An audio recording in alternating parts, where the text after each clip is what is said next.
Okay. Hopefully this time it's streaming, right? Yeah. Triple check. I'll tell you guys what happened here in a moment. It's something that's with Rumble Studio. I use it as a bridge. Let's see. Is that it? I think that's it.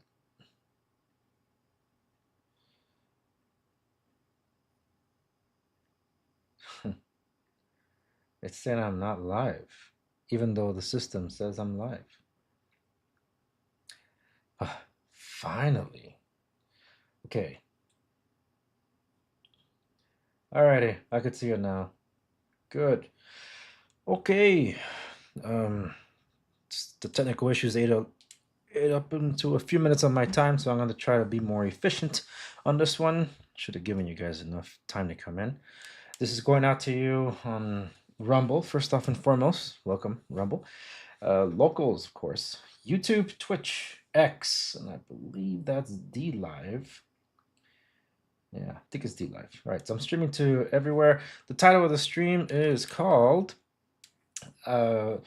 Make America Healthy Again Wants the US government to track your health? I'll play the video in a moment from that exchange at a hearing that RFK Jr. did just recently. I got Brax3 update I'm going to go through first, though, and some Trump mobile updates that just verify what I've been telling you. And I have not heard back from Trump Mobile yet. I've reached out to them through all the socials, through the appropriate media email site too, or email address. I haven't heard back. Hopefully, I would hear from them because I know a lot of you are interested in this. I'll also give you an update as to another open invite that I did and see if they'll take it up. With respect to the Freedom Phone, because I did learn some news, and I think I should share that video because I think it's prudent. I'll pull it up on YouTube real quick. I don't have it on my notes. I have other posts open, but not that one. But because I'm on the subject, I guess I'll react to that too. So I'll cover those three things before I dive into this whole MAHA situation, because it is a bit concerning. And let me just make sure I got this up. Okay, cool. And some scary AI stuff too. Okay, so let me start off with this one though. I do have this update from the Brax3 community that all of you need to know about, and that is this new Brax3 project update comes today. So I thought I'd just read it to you all before I go any further. So, hi everyone, this is the latest update on the Brax3 shipments. Our phones are still in the process of custom clearance in the US and the EU. We've submitted the necessary documentation and are awaiting the clearance any day now. The phones for our Canadian backers have also arrived at customs in Canada. We're in the process of clearing those. As communicated before, once the devices clear customs, we're a couple of days away from starting to ship. So right now, it's in the hands of the government anywhere and everywhere. Okay. And make sure this holding strong. Yeah, quite a few of you are tuning in now. Thank you very much. Okay, so the survey update. So for those of you that are like me and I backed the Brax3 project on Indiegogo, if you didn't get your survey, you should be checking for your surveys. Check your spam folder, junk folder, whatever it is, however you got it. Just make sure it's there, okay? Because they've sent out surveys to all the Canadian backers as well. They're left with surveys for the EU-based and backers from the rest of the world. The impediments preventing us from distributing those surveys are directly related to VAT collection for EU-based customers. We should be able to get these issues resolved any moment now and distribute the surveys. So some have, but the rest of the world hasn't yet. Okay, an update for rest of the world backers. On a positive note, we will offer DDP, delivery duty paid, as an option for all customers outside US, Canada, and EU. The original plan was to use a standard shipping service to customers from the rest of the world, entailing the backers clear customs and settle duties, taxes with their local authority. But now we're able to collect taxes and duties through our pre-delivery survey so that you can receive your packages without the extra hassle of clearing customs. Thank you for your patience and support. We're hoping to share more positive updates very soon. Stay tuned, the Brax Technologies team. So we're almost there. We're almost there. I was kind of assuming we'd probably be getting the device maybe if it's shipped by the end of this month to early January. I mean July. But the thing is, we have the 4th of July here in the United States, so I was anticipating getting the device by maybe mid-July, and hopefully that happens. But right now it's in the hands of customs, and we'll see how all of that goes. But for those of you that don't know, if you haven't taken your survey yet, I went through this in the previous stream. When you get the survey, it actually is a checkout for a like you're processing a transaction, and when you do so, you're basically verifying your information, and you're verifying what you're adding into your cart. You can even add more things to your order, but on your survey, when you get the email, there is a code in that email. Now, I thought that was a code to unlock the survey. It's not. It's when you get to the checkout, which is the final everything checks out. It's you wanted another phone, or you're just paying for what you had already paid before. It's going to show you a total. Do not hit pay without copying that code into the discount section or the promo code, because that code is to offset all the expenses. You already paid for it. Don't pay again unless you're adding another phone to the list. Then that's a different thing. But this is to offset it, so you're not charged again for something you already technically paid for. So just letting you know, that's how it goes. Some people were accidentally paying for something already paid for twice, and hopefully you guys got your refunds by that. I'm just relaying what Plemon and Rob have been saying on their Rob has said it on the streams, and Plemon has been communicating through emails and all that. So just throwing that out there. Okay, so let's see. I want to, I guess, quickly move on now to the Trump Mobile thing, and I guess I'll share the. Let me share that their website. That's not my background.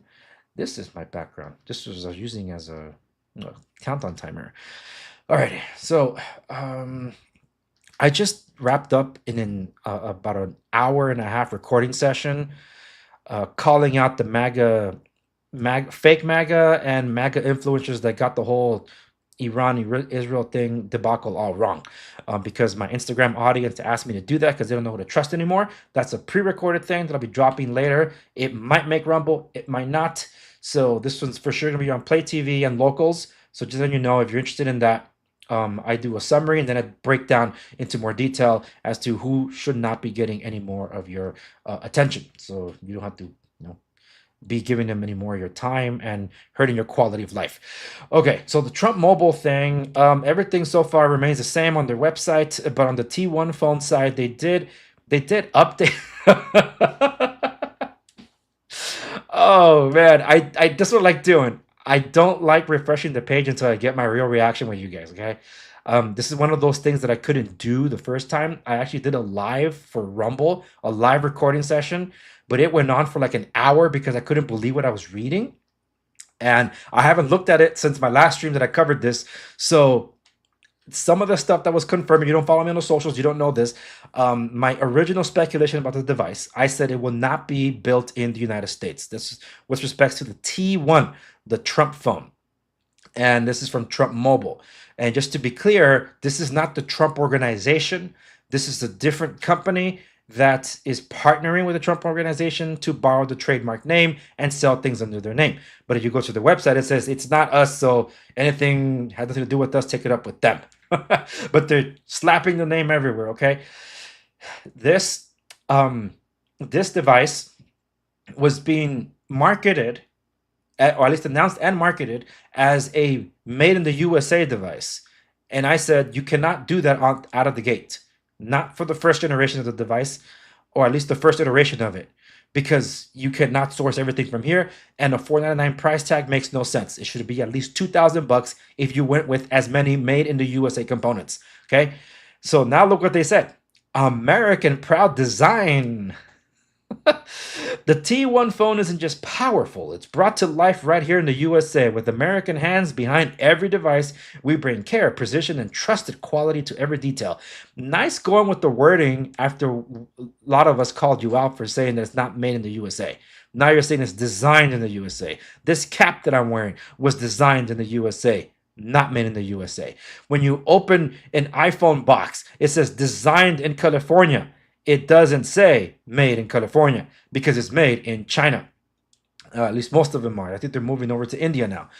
But let's see. Everything else seems to be cleaned up and stays the same. The color is gold. Internal storage 256. The display 6.25-inch punch hole AMOLED display. Hold on.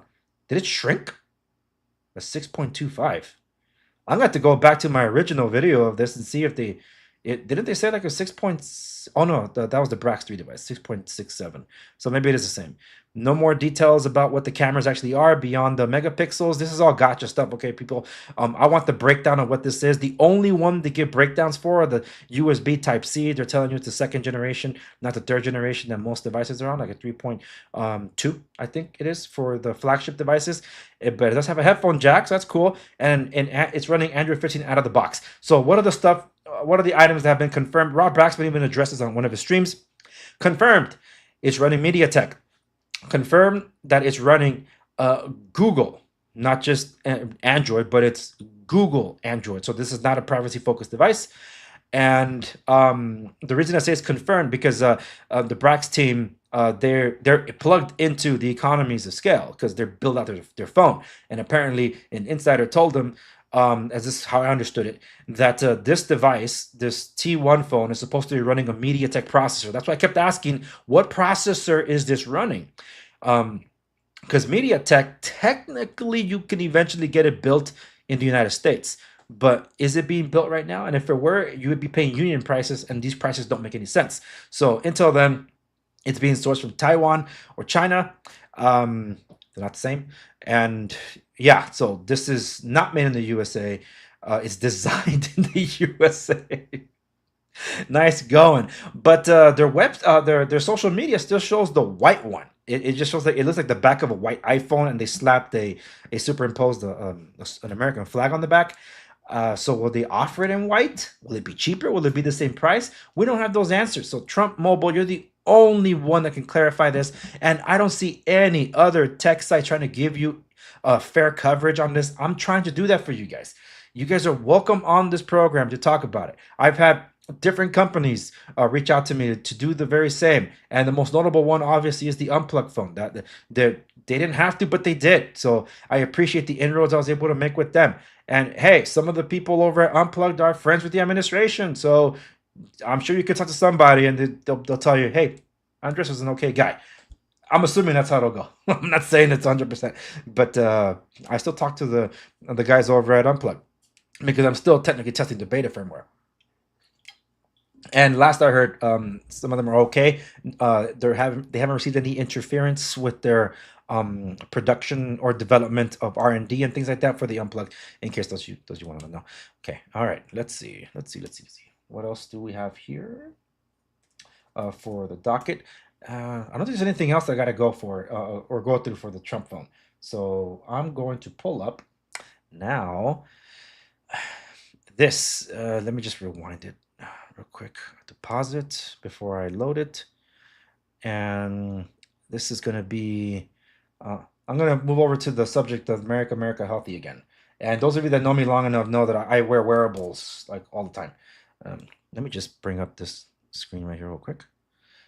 Sorry, I had to close a ton of windows because for those of you that are just tuning in, I had just wrapped up a lengthy recording session where I call out the MAGA grifters and things like that.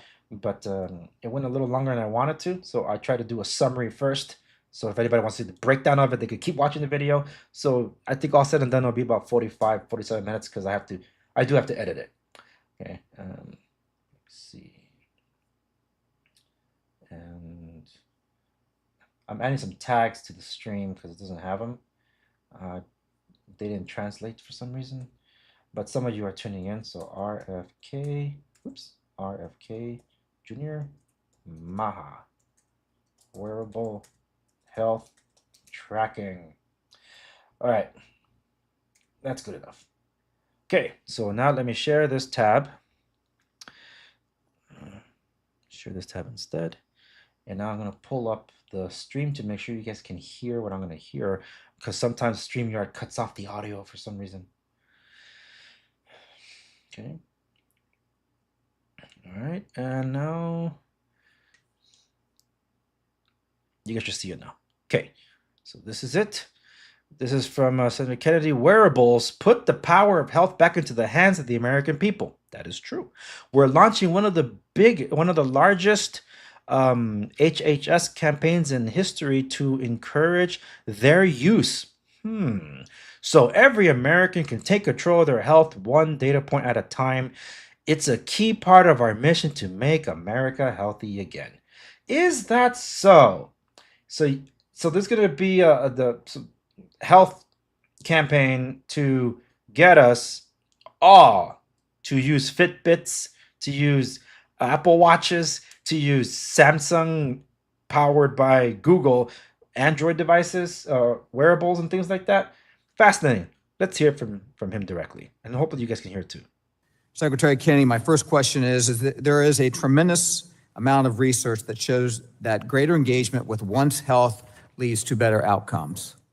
In recent years, American innovators have created and improved wearable devices so that not only are consumers able to better engage with their health through monitoring data, but they are able to share that data with providers. I believe American consumers, in line with the 21st Century Cures Act, should be able to access these innovative wellness tools. Secretary Kennedy, do you agree that consumers should continue to have access to these tools? Absolutely. In fact, we're about to launch one of the biggest advertising campaigns in HHS history to encourage Americans to use wearables. It's a way of people can take control over their own health. They can take responsibility. They can see, as you know, what food is doing to their glucose levels, their heart rates, and a number of other metrics as they eat it. Oh boy. And they can begin to make good judgments about their diet, about their physical activity, about the way that they live their lives. We think that wearables are a key to the MAHA agenda, making America healthy again. And we are going to, my vision is that every American is wearing a wearable within 4 years. Okay. Look, I'm all for people getting healthier. I wear wearables. In fact, once I showed off like this one time a post of me getting the latest wearable, someone told me, it's like, yeah, have your blood checked so you can see just how much contaminants are in your bloodstream because of it. So I'm sure there's something in my blood, but it's not just solely related to this, because of the work that I used to do. But the thing is, this is a little concerning because we know where this can go. We know that big tech has been making inroads with the current government. Some of us know about Palantir. Palantir, I do not like it. It's Palantir. I think it was the CEO, the founder. Who was it? He said some really egregious things about what the company can do to destroy livelihoods. I'm gonna have to find that clip before all said and done because I wasn't even thinking about that. But now with these big tech oligarchs trying to get inroads here, if you get access to your health stuff, and I have my Samsung Galaxy Z Fold 6, and I was going to talk about the Z Fold 7 or the Z or the, oh my goodness, Galaxy Z Fold Ultra, whatever the hell Samsung's going to call it. There is a little something that was introduced here that I haven't liked. Now, for those of you that are not new to my channel or not seen my other tech videos, I have done videos on these very things, on health, especially Samsung Health. I have the Samsung Health ring here. I'm wearing an Apple Watch, but I'm using an Android as my main business everyday carry. And in it, I do use extensively Samsung Health. Okay, so I do have Samsung wearables. I've been using Samsung wearables since, oh my goodness, I think I want to say the Gear S2. Yeah, back when they were called Gear. Yeah, way back when. So I had the Gear Fit 1, 2, the 2 Pro. I have the 3. That's not for the United States market. I had the Gear S2, which was a more fashionable but small watch. I had the Samsung Gear Sport, which is a really good one. I still have it, by the way. It still runs great. I had the Under Armour edition of the Active 2, and then I got the Galaxy watch. I have the Galaxy Watch. I had the Galaxy Watch 2 Classic, the Galaxy Watch 3. The Galaxy Watch 4, that one was Android at that point, no longer Tizen. And I currently have the Watch 6. I might upgrade to the 7. And I didn't get the Ultra, the Galaxy Ultra. It didn't make any sense to me to get that one. But the thing is, I've been wearing those wearables for a long time, like almost a decade. So I have seen the progression, and I have a bunch of health-centric videos regarding my fitness life, but mostly what I've used to track my fitness on there. And my number one diary is the Samsung Health Diary. There's actually back in the day, and let me show you this little. Let me highlight this. So older Samsung devices, under the infrared camera, they would have a pulse reading, so you could take your heart measurements on it. So it was something, you know, a optical sensor down here. If you could put your finger on, and then it'll read your heart rate. And I thought that was pretty cool. Samsung has always had this in mind, which I've always liked.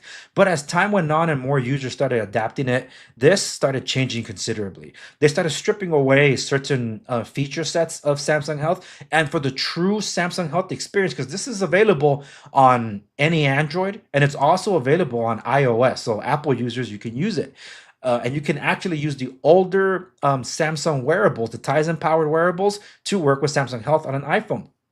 But the true Samsung Health experience is on Samsung. So you get a lot more things there. And because I've had Samsung forever, then yeah, it makes sense. But the thing is, I've seen how much they've taken away and certain things that they introduced, but then how much they offloaded off the app and put it in a separate app, like such as the EKG sensors and all that.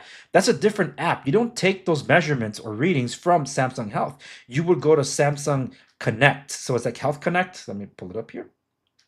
Oops.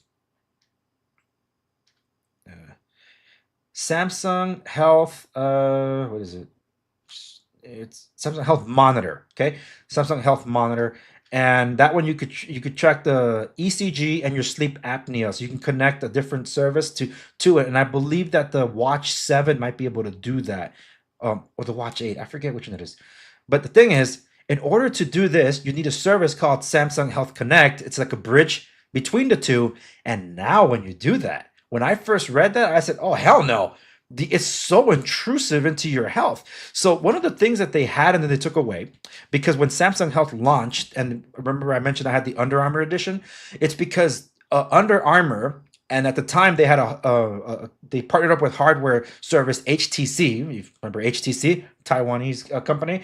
They built health hardware for Under Armour. So Under Armour had this health kit. It had like a scale. It had a heart rate monitor, and it had a wristband so you can track all your health and things like that on the Under Armour suite of apps. Now, I still have the heart rate monitor, still works. The scale doesn't. The scale was supposed to help you read your body fat too. Never really worked. But then there was also the band that you can get, but the band also had its issues. The screen will go dim. I have those original reviews still on my channel, but back then it was called the Tech Corner before I morphed it into the Android Segovia show.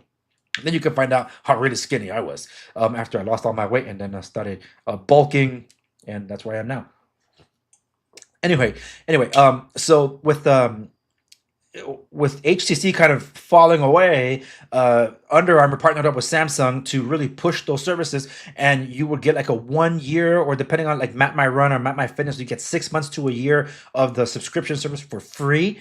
So that also included My Fitness Pal all into it. So when you access Samsung Health, you can see in my older videos, you can see how many of the Samsung services connected to Under Armour in terms of fitness, in terms of health, and you can read and write across from them, because the Under Armour apps had the connections to third-party services. They had connections to hardware such as heart rate monitors, such as footstep tracker shoes, because I did have that kind of stuff too. So you can connect them all through the Under Armour suite, and then it'll copy all the data over to Samsung Health. They ended up getting rid of that around version 7 or 8 of Samsung Health, like reducing how much of that. And technically you can still do the read write, just not from Samsung Health. You got to do it from like My Fitness Pal or like Map My Run or Map My Fitness.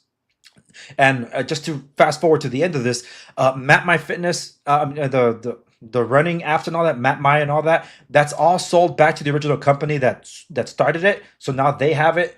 And MyFitnessPal is now its own company, so now they have nothing to do with Under Armour as of last year.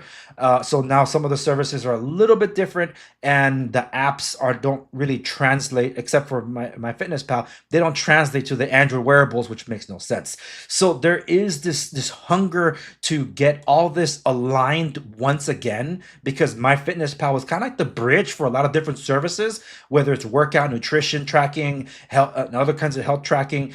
Samsung Health was trying to build all that out for themselves, and they're like Strava and others are still kind of connected to Samsung, and you can still connect the My services to that. I think MyFitnessPal. But the thing is, they also needed to offload it to a third party. Well, I say third party, but another app, in this case, Health Connect. And that one is controversial just because of how much data is having to be shared from your personal stuff. And it makes sense because you're telling all these other companies that you allow it to be shared with all these. So now imagine you've already given that right to Samsung Health Monitor, let's call it that. But then so does Apple through Apple Health, as they act as a bridge for everything else too, because those services are available over there too, just even better integrated because it's Apple, and in the market, in the industry kind of caters to Apple. So now you have these two dominant ones, because who dominates Android? That's Samsung. And then Apple, oh duh, it's Apple. So now you have these two, and then when you factor in just Google itself with Fitbit, Google Fit, and it all kind of feeds into Google because Google bought Fitbit, and took everything from Pebble with it too. So you have these three, and then you get big tech to talk to the government. You already have Palantir contracted, and OpenAI recently contracted with the United States government under Trump. How would you not be concerned? Dude, that's scary. The prospects of that much monitoring is scary. I put up a clip from a discussion I had. It was supposed to be mostly about China, the CCP, and social credit system, but it devolved to talking about something a lot bigger than that, that included Elon Musk and other things about what Starlink and Neuralink can be, singularity and all that, and the uploading your consciousness into the digital space, kind of like the Matrix and all that. So that wasn't my conversation, but it was brought upon me. It's like, all right, let's talk about it, because I like that kind of stuff. But now you're seeing a realization that concerns me, in that a nanny state is more likely. And as I said in that interview, I said it wasn't a Democrat that got us the Patriot Act. It was compassionate conservative George W. Bush and a Republican-led Congress that got us one of the most invasive, privacy infringing policies that we had, that Democrats supposedly hated but just kept expanding upon it, was Patriot Act. That was done by Republicans and conservatives under the name of security. And now here we are, Trump administration, he's my guy, and we got Palantir and OpenAI officially contracted by the Trump administration. And now we have Robert F. Kennedy Jr. talking about, like, hey, we're going to push for everybody to have a wearable. And that's just laying the foundation for what could be, in terms of the government looking at what you're eating, how you're eating. I don't know how many of you guys know this. The Patriot Act was also checking what books you were reading at the library, a public library. I mean, people went berserk over that. Like, why do you want to know what books I'm reading? We want to make sure you're not learning how to do something nefarious. You know, that was something that people got upset about. This is health, though. Imagine this was the time of COVID. It's like, all right, carry your COVID ID. No, not anymore, because now we can look at it. Oh, you didn't get it. How do you know? Oh, I looked up your history without your consent. So, yeah, that is a concerning thing. And like, right, let me bring this back up. Someone that I interviewed here, he's the CEO. He started a social media company called Pickaxe Social. It's like, yeah, we did not vote for this. Correct, Amundo. Secretary Kennedy, my first question Let is, me pause that one right there. It's it is a concern, especially when taking this into account. So Laura Loomer posted this, and she wrote, today, this is when the thing went viral. Today, Robert F. Kennedy Jr. said, my vision is that every American is wearing a wearable in 4 years. So basically, Kennedy wants the health data of every American to be collected. Also, this is corruption at its finest. Kennedy promoted Casey Means as Surgeon General, and she has a company called Levels that sells wearables. The HHS secretary and his nominees are obviously using their positions for personal enrichment. How much is he going to get as a kickback? How much will Casey Means and Callie Means make off this? Definitely not clean. She's mostly right. So this is what I put. Laura Loomer is right about Casey Means and Levels. Casey is the co-founder. So this is the post. You guys have seen this, right? Let me make sure. Yeah, you guys have seen this. So this is what I found. Casey Means is a Stanford-trained physician, chief medical officer, and co-founder of the metabolic health company Levels, and associate editor of the International Journal of Disease Reversal and Prevention. Now let's go to the next post.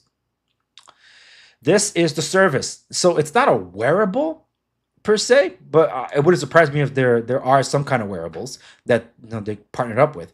But the wearable, the service is a metabolic health Levels. So it's to track your health, like health monitoring thing. It's a paid subscription service. Okay, so it is something that is real, and I mean, it doesn't take that much of a stretch to put two and two together here, okay? So that's why I say she's right about the connection. I just don't know if this is more like a kickback for RK Jr. and things like that. Anybody can make that accusation, and I'm not going to contradict that and say that it's wrong. But where there's smoke, there's fire, just to put it mildly.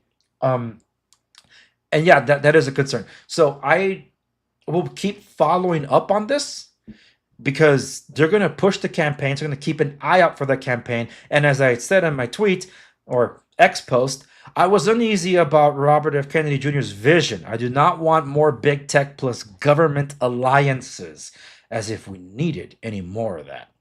So I won't say any more to that, but I do want to share, or maybe I won't. I won't share this AI thing because I'm already talking about something else that's creepy, and that's that. But there is, let me see if I can find it. Palantir. Let me see if I can find it. Palantir founder. Let me find the media. Yes, here it is. Okay, this is what you guys need to hear. The CEO of Palantir. Someone reposted this, so this is not the original source for this clip. This clip has made its rounds several times. And I'll tell you this much. Why hasn't X made its own search engine? Because that's where all the news is, Google searching for it. This would be a very powerful tool. And I'm on X_Andres Segovia. I would pay so I can have 15 characters and just call it the Andres Segovia, but so far it's not a thing.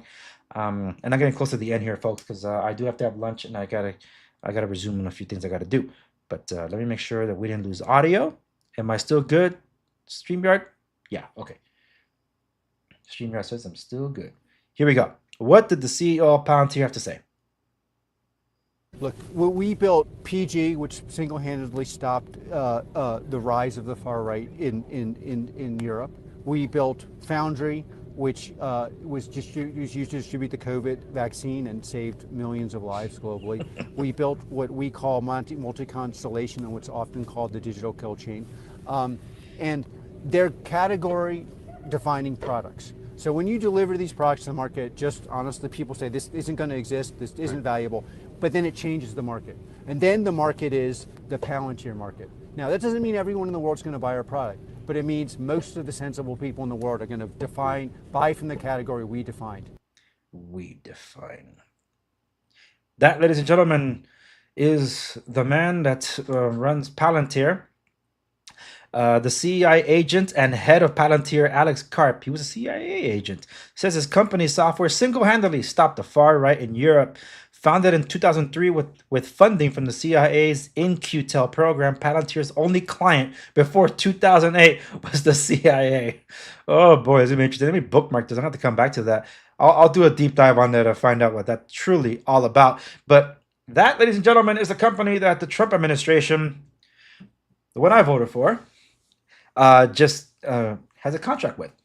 And some people, including people that I respect and some that I consider friends, were I took it as tongue in cheek, but if they were serious, I would have called them out on it. But say, hey, if you're using Palantir already, might as well just use it against those rioters in LA. It's like, okay, look, very slippery slope. Okay, very slippery slope, and I would not have supported that either. But my goodness, the amount of stuff that's going on that's happening at a rapid pace, and because everybody gets distracted by major news and this and that is it makes it difficult to keep up with a lot of different things that are happening. But Palantir, something's been on my radar. It's been one of the reasons why I was opposed to certain contracts that were going on, and there were talks about some of it probably being in the big beautiful bill. Because if it isn't there, that's why I opposed the big beautiful bill. The whole thing for why the Trump Elon thing blew over on X and other social media platforms. Okay, I need to wrap this up. Let me read some community things before I close out with this clip from. I don't have time for it. Damn. Sorry, guys. I was gonna play the clip about the Freedom Phone, but I'm gonna save it for next time. I'm kicking that can down the road a lot of times. I did throw out another invite for Eric Finman to join the program to talk about what actually happened, because supposedly PayPal got involved to derail that company, and Eric Finman ended up selling it as a result, which is why Clearphone, when you go freedomphone.com, when you try to buy it, it'll open up a Clearphone website. So that's some of that stuff makes sense, but I have not heard anything satisfactory regarding the phone itself. So let me just quickly read a couple of a couple of comments. So I just dropped a video yesterday unboxing the Galaxy Book 5 Pro 360. Seriously, Samsung, with these names, man. And that's an upgrade I didn't expect to do, but I needed to do because I had issues with my Galaxy Book 2 Pro 360 5G, which is a Snapdragon processor. And let me just do this. It's well, anyway, I unboxed it. You guys can check it out. And someone named Prince Excel wrote, "Great review, sir. Would you give out your old laptop? I do need, thanks." No. I am, but I'm not going to give it away like that. I'm passing it on to my daughter. I just need to do some software tweaks to it to fix some strange hiccups that happened to it with the keyboard and stuff. And it looks like someone gave me a solution to fix it. So I'm like, okay, that's why I didn't trade it in. Samsung wasn't really giving me a trade in for that was worthwhile, so I didn't do it. Okay, and someone else wrote responded to my clip of the Iranian government does not represent its people. Anybody that been following me would know that about 2 weeks or so ago, I dropped an interview with the Epoch Times TV host. He does a show called California Insider, so it's a lot more localized to here to California. And he was very gracious. We met up and we hit it off really well. We've been following each other for a while, and I'm like, I wanted to do a conversation with him. And when I found out he was Iranian, I was like, hey, look, I have some friends in Iran, and I no one's been able to give them a voice, and I'm hoping that you can. And he's like, well, yes, we can talk about Iran. I'm like, good, we can talk about Iran. And we talked about Iran in that conversation 1 week before the Israel-Iran thing happened. And I got a lot of hate on certain social media platforms, because this goes everywhere, because of that post. But it also made its way to YouTube when I clipped out the part where we talk about that the Iranian government, which is an Islamic government, does not represent its people, because the people are mostly Persian, and Persians are not Arabs. So that's why Aladdin gets it wrong with Arabian Nights.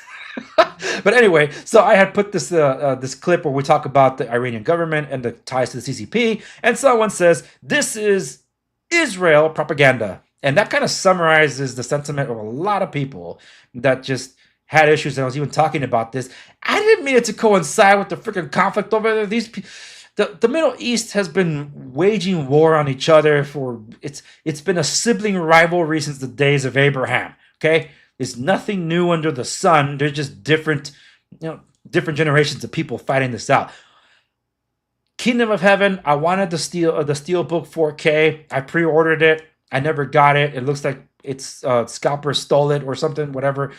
And I enjoy the movie for its visuals and some of the amazing epic battle sequences, but it's also because he did it on purpose. Ridley Scott really paints Christians as the aggressors in that one, and Saladin and the Islamic Muslim armies and all that as being the respectful and all. They're the ones that are seen as the moral authority and all that versus the bloodthirsty warmongering Christians. It's called Catholics, but um, I hate the portrayal because it's historically inaccurate.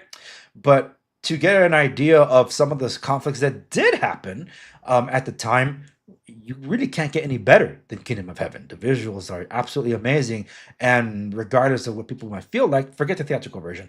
That the road show version is probably one of Ridley Scott's best movies ever made, despite significant flaws and Orlando Bloom's lackluster performance because he was really playing out of his element there. But the soundtrack by Harry Gregson Williams is probably Harry Gregson Williams' best score since wow, probably his best one actually, because he has a lot of great scores, but that one, wow, it's very, very special. But anyway, I gotta go. I'm late for lunch. It's like what, 3 p.m. here. And speaking of Under Armour, they're messaging me. But anyway, you guys can follow me across socials at the Segovia on Twitter, now known as X_Segovia. Show some love. If you're looking for a knife, you can go shop at dmoknives.com. They're my latest affiliate.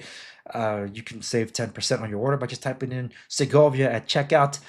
They do great products, absolutely fantastic, and I'm in the market to buy some more from them. We're in talks, so it's really, really awesome. So it's not just like it's a one-off thing. It is an investment of sorts, but these are quality products that hopefully you don't have to replace because they're so damn good. But you probably can't just have just one, as I'm finding out. But anyway, that's it. Thank you so very much. That's it. I'll see you guys in the next one. I'm really hungry, so I gotta go. Bye.